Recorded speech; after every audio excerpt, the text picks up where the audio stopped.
இந்த வீடியோல நம்ம ஃபர்ஸ்ட் பார்க்க போறது வந்து இன்ஃபோசிஸோட பைபேக். ஸோ இந்த பைபேக்கோட டோட்டல் வேல்யூ பார்த்தீங்கன்னா 18,000 crores. ஸோ ஜென்ரலாக கம்பெனிஸ் வந்து எதுக்காக பைபேக் பண்ணுவாங்கன்னா அதுக்கு பல காரணங்கள் இருக்கலாம். அதில் இந்த பர்டிகுலர் பைபேக்கோட ரீசன் பார்த்தீங்கன்னா லாஸ்ட் 1 இயராகவே இன்ஃபோசிஸோட ஸ்டாக் வேல்யூ பார்த்தீங்கன்னா ரொம்பவே அண்டர் பெர்ஃபார்ம் பண்ணியிருக்குங்க. ஸோ இன்வெஸ்டர்ஸோட கான்ஃபிடன்ஸை பூஸ்ட் பண்ணுறதுக்கு இந்த பைபேக் நடந்திருக்குங்க. ஸோ போர்டு வந்து என்ன டிசைட் பண்ணியிருக்காங்கன்னா நவம்பர் 14th வந்து ரெக்கார்ட் டேட்டா ஃபிக்ஸ் பண்ணி அன்னையோட டேட்டுக்கு வந்து யாரெல்லாம் ஷேர்ஸ் வச்சிருக்காங்களோ அந்த ஷேர் ஹோல்டர்ஸ்க்குலாம் இந்த பைபேக்ல பார்ட்டிசிபேட் பண்றதுக்கான ஒரு எலிஜிபிலிட்டி இருக்குங்க.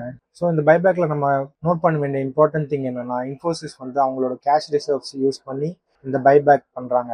ஸோ இந்த பைபேக்ல வந்து இன்ஃபோசிஸ் எக்ஸிஸ்டிங் ஷேர் ஹோல்டர்ஸ் கிட்ட இருந்து ஷேர்ஸை வந்து ரீபர்ச்சேஸ் பண்ண போறாங்க. ஸோ இன்ஃபோசிஸ் வந்து பாத்தீங்கன்னா 10 crore ஈக்விட்டி ஷேர்ஸ் வந்து வாங்க போறாங்க. அதோட டோட்டல் வேல்யூ வந்து 2.41% of the total share capital in Infosys.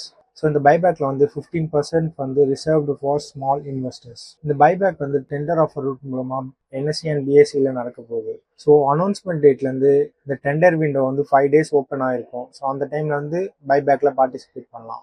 Next நம்ம 2 ஐபிஓஸ் பற்றி பார்க்க போறோங்க. ஃபர்ஸ்ட் வந்து பைன் லேப்ஸோட ஐபிஓ. இந்த பைன் லேப்ஸோட ஐபிஓ வந்து பார்த்தீங்கன்னா நவம்பர் 7 ஓப்பன் ஆகி நவம்பர் 11 வந்து முடிய போகுது. பிரைஸ் பேண்ட் வந்து 210 rupeesலேருந்து 221 rupees வரைக்கும் இருக்கு. இந்த ஐபிஓட டோட்டல் வேல்யூஷன் பார்த்தீங்கன்னா 25,300 crores. ஸோ இதில் வந்து ஃப்ரெஷ் ஷேர் வந்து 2080 crores-உம் ஆஃபர் ஃபார் சேல் அதாவது எக்ஸிஸ்டிங் இன்வெஸ்டர்ஸ் வந்து செல் பண்ண போகிற டோட்டல் ஷேர்ஸ் வந்து 8.23 crore ஈக்விட்டி ஷேர்ஸ். அதோட எஸ்டிமேட் வந்து பார்த்தீங்கன்னா 1819 crores. ஸோ நெக்ஸ்ட் வந்து பிசிக்ஸ் வாலாவோட ஐபிஓ பார்த்தீங்கன்னா நவம்பர் 11 ஓப்பன் ஆகி நவம்பர் 13 முடியுதுங்க. ஸோ இதோட ப்ரைஸ் பேண்ட் பார்த்தீங்கன்னா 103 rupeesலேருந்து 109 rupees. இந்த பிசிக்ஸ் வாலா ஷேரோட ஃபேஸ் வேல்யூ பார்த்தீங்கன்னா ₹1. ஸோ இந்த ஐபிஓவில் பார்த்தீங்கன்னா நியூ ஈக்விட்டி ஷேர்ஸ் வந்து worth ₹3,100 crores and offer for சேலில் வந்து அதாவது எக்ஸிஸ்டிங் ப்ரொமோட்டர்ஸ் வந்து செல் பண்ணுற அமௌண்ட் பார்த்தீங்கன்னா 380 crores. நெக்ஸ்ட் வந்து டெலிவரி என்ற கம்பெனியோட Q2 ரிசல்ட்ஸ் வந்திருக்குங்க. ஸோ கம்பெனி வந்து பார்த்தீங்கன்னா 50.38 crores வந்து லாஸ் பண்ணியிருக்காங்க.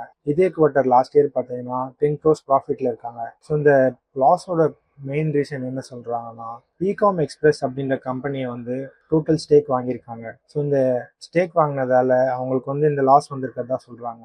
இந்த கம்பெனி வாங்கினோட எக்ஸ்பென்சஸ்லாம் கழிச்சோம்னா ப்ராஃபிட் ஆஃப்டர் டேக்ஸ் வந்து 59 crores இருக்குங்க.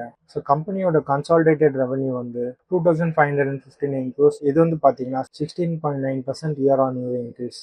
ஸோ இதே குவார்ட்டர் லாஸ்ட் இயர் பார்த்தீங்கன்னா 2,189.7 crores பண்ணியிருக்காங்க. ஸோ இந்த இகாம் எக்ஸ்பிரஸ் அப்படின்ற கம்பெனியோட இன்டெகிரேஷன் எப்போ நடந்ததுன்னு பார்த்தீங்கன்னா July 18, 2025. ஸோ நெக்ஸ்ட் வந்து பார்த்தீங்கன்னா நம்ம எல்லாருக்கும் தெரிஞ்ச ஆர்பிஎல் பேங்க் வந்து மஹிந்திரா வந்து ஒரு சிக்னிஃபிகண்ட் போர்ஷன் வந்து ஸ்டேக் வச்சிருந்தாங்க. ஸோ இப்போ பார்த்தீங்கன்னா அவங்க என்டையர் ஸ்டேக்கான 3.53%, அதாவது மஹிந்திராவோட என்டையர் ஸ்டேக்கான 3.53% வந்து மொத்தமாக செல் பண்ணுறாங்க.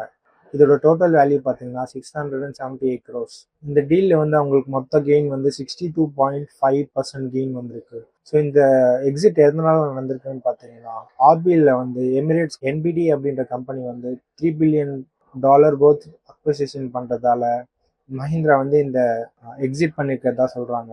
ஸோ மஹிந்திரா வந்து எப்போ ஆர்பிஎல் பேங்க்ல ஸ்டேக் அக்வயர் பண்ணாங்கன்னு பார்த்தீங்கன்னா 2023. அந்த டைம்ல வாங்கின வேல்யூ பார்த்தீங்கன்னா 417 crores. ஸோ இப்போ எக்ஸிட் ஆகும்போது அவங்களோட டோட்டல் ப்ராஃபிட் பார்த்தீங்கன்னா 62.5%.